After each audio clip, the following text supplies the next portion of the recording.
Hey guys, what is going on? It is Ando, and today we have a the OR Jakku Galactic Challenge. So a lot of people they seem to have gotten it, but some people seem to be struggling a little bit. They say they can't do tier 7. I'm here to more just give you guys some tips and stuff like that on what it takes to be successful in this, not so much as like, hey, this is the guide to get you through it. However, there will be a little bit of that. Like I'll show you my mods at the end. But just to let you guys know, it's a Relic 2 JKR. This is on my alt account, so like the gear levels are a lot lower. So it's probably more true to what a lot of people are experiencing. So it's a Relic 2 JKR, and he's the only gear 13. So then it's a gear 11 Bastila, gear 12 Jolie, gear 12 Zalbar, and gear 12 Canderous. Now, I know there's definitely like different compositions out there, but like I like Canderous in here, and I think in the video we'll show you why. So again, we're gonna kind of break down the video of me doing it, and I want to be completely clear about this too. You're not gonna get it on your first try. At least maybe you do. Maybe the RNG gods bless you, but like with this gear level and stuff like that, you're not gonna get it on the first try. It's going to take you a few times, probably more than a few times. But I'm going to give you the things that you need to be successful, as far as like things to look for, things like that would be like an instant kind of back out. And there is definitely a lot of variability on this. So just stick with it, guys, and I'm sure you guys will get it. All right, let's go ahead and get into this video. All right, so we got our squad, selected it. Look at that. We're ready to go. All right, so, okay. Before we start, we're going to freeze frame this because there's a lot to explain that we have to do here. All right, so a lot of people will go ahead and mark Finn. I think that's still a viable solution for most people. However, due to the speeds and stuff like that of my squad and kind of just the overall gear levels of my squad, I found this to be way more effective, and I'll tell you guys why. All right, so we're going to turn meter swap. So JKR's middle ability over to Basila. Okay, freeze frame it again. The reason why we're doing this is because now you can see there is these battle meditations, right, on top of all the allies, right? And what those will do is they give people extra potency, and we're going to need potency. It gives it more for Jedi, but we need as much as we can get for Canderous, because I'm about to show you exactly what ends up happening. So we're going to give Rally also to Canderous, because why not? All right, so his first hit, right? You can see we were targeting Holdo, but because of the event, the way that it's placed out there, dots are landing on other people. Now, some of them are being resisted. This is why, again, potency is kind of a big thing, and this is why another one of those variability things, right? It just kind of depends on how many you land, but we can do our best to try to increase his potency at least for a few turns, right? So here it goes. So the opening blast, right? We're landing some dots everywhere. It looks good, right? Okay, now battle meditation goes away. Okay. Now, you saw JTR right there. She did her healing block immunity or healing immunity on to Zalbar. That's probably one of the better case scenarios, in all honesty. Zalbar really is here to just kind of not do much, actually, just kind of be a tank. Kind of a backup or a back out scenario is if Jolie gets hit with that first, because he probably will proc Savior, and when he procs Savior, because he has heal immunity, he's gonna stay at like 1 health. And so I have gotten really close to winning, so I'm not gonna say it's impossible for you to win with him getting hit with that, but it does make it really, really difficult. So just for your sanity, you might consider it to be a back out scenario. Okay, awesome. Now Canderous is gaining tons and tons of turn meter every time he uses his basic, so make sure you're using your basic. And okay, there's another freeze frame. Okay, again, Rey's sort of out here just creating chaos. Like, we don't really know how to predict her, but one thing that I wouldn't say is necessarily a back out criteria, but again, it's a very strong thing that you're probably not going to win is, and this one's probably even more so than the Jolie one, if JTR does the hand wave to JKR. you have lost all your turn meter. And the big thing that you guys will see is we have to get to Finn sooner than later. And so we're going to be trying to play with this, with these mechanics in order to get over to Finn as soon as possible. That can't happen if she reduces his turn meter. So that's another one of those backup scenarios. This was best case scenario because Jolie can't have his turn meter reduced, so that's excellent. Okay. All right. You can see here I'm starting to contemplate, right? Because again, this is where you need to have like kind of a an open eye to what's happening on this battlefield essentially. Because we need to analyze the turn meter. We need to analyze how many stacks of this event special we have on us, because get to 10 and you automatically die. So you can't wait too long. I think here I go with an extra basic. I do, because I'm crazy like that. But at some point, right, we have to take a look. And the big thing is, like, when we do use this event special, which I'm going to use here, right? The big thing is, guys, we have 100% turn meter on at least one of our allies. Like, preferably in this scenario, you would want it to be JKR, because you want to outspeed their Finn and you want to mark him. So that's what we're going to do here. Let's mark him.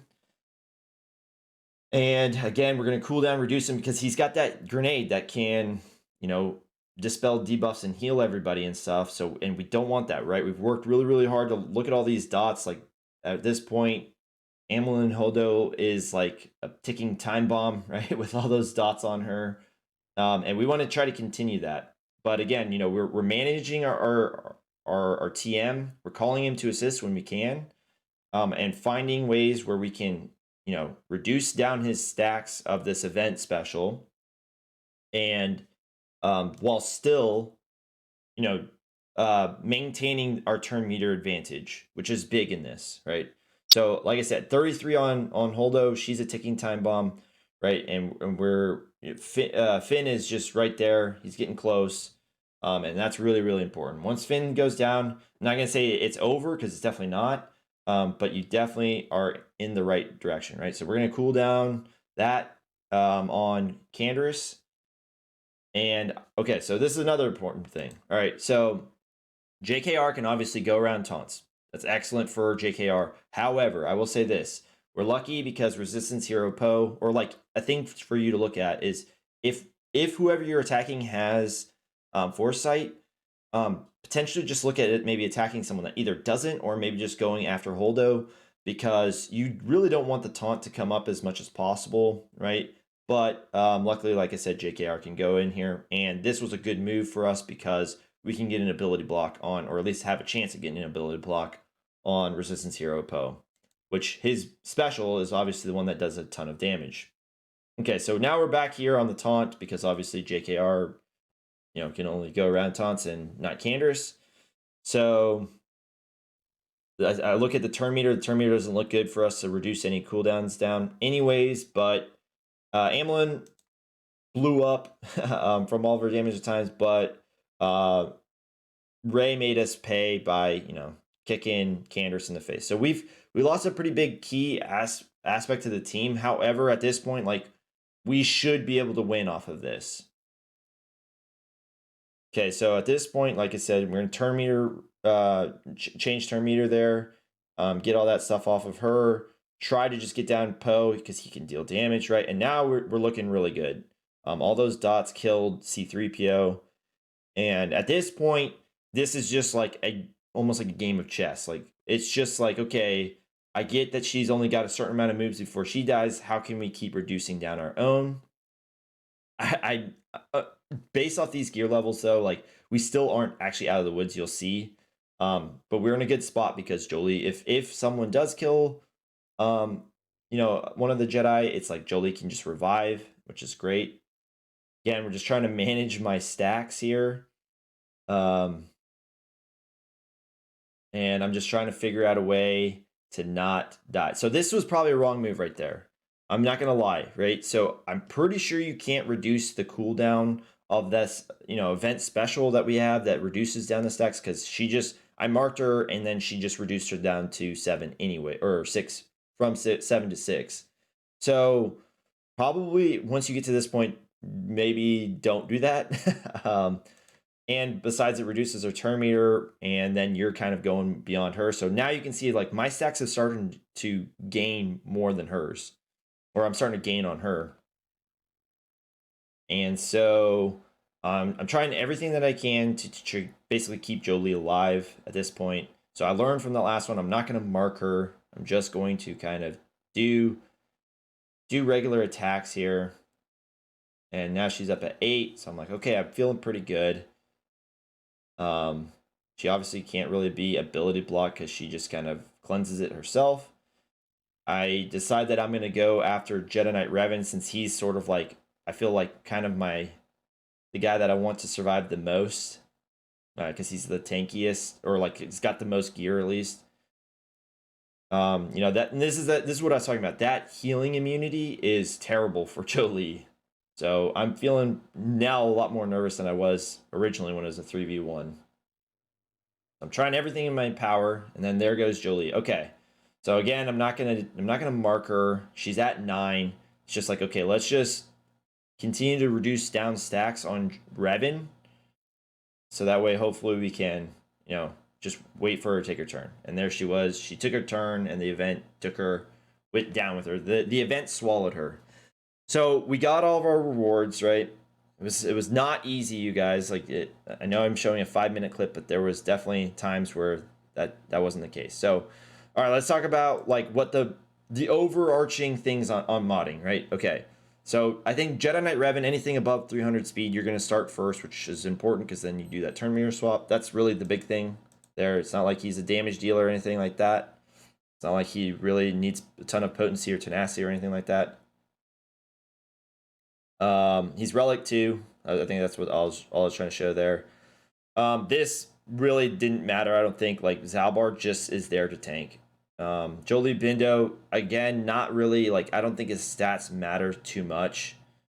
Okay, so where I do want to pause though is Basilishan. Okay, so I have a 124 speed set, which for gear 11 isn't terrible because like I can't give her 60 mods. So but as quick as you can make her, because again we're trying to beat out the clock of Finn going before JKR, right? Because we want to get that mark on Finn.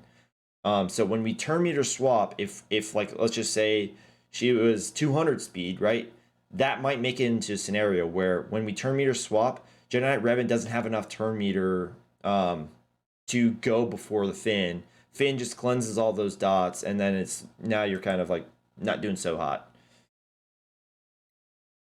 And then finally, these are my Canderous mods, but like I just want to highlight something. Like although my potency might not seem like a ton here, um, I added potency, right? This is a potency cross on him, and I think like anywhere where you can is definitely going to be helpful because you're going to land the dots. All right, so that's going to cover it, guys. Again, hopefully this is helpful to you guys. Hopefully you're able to kind of take, like I said, this isn't supposed to be like a guide so much because it's going to be messy.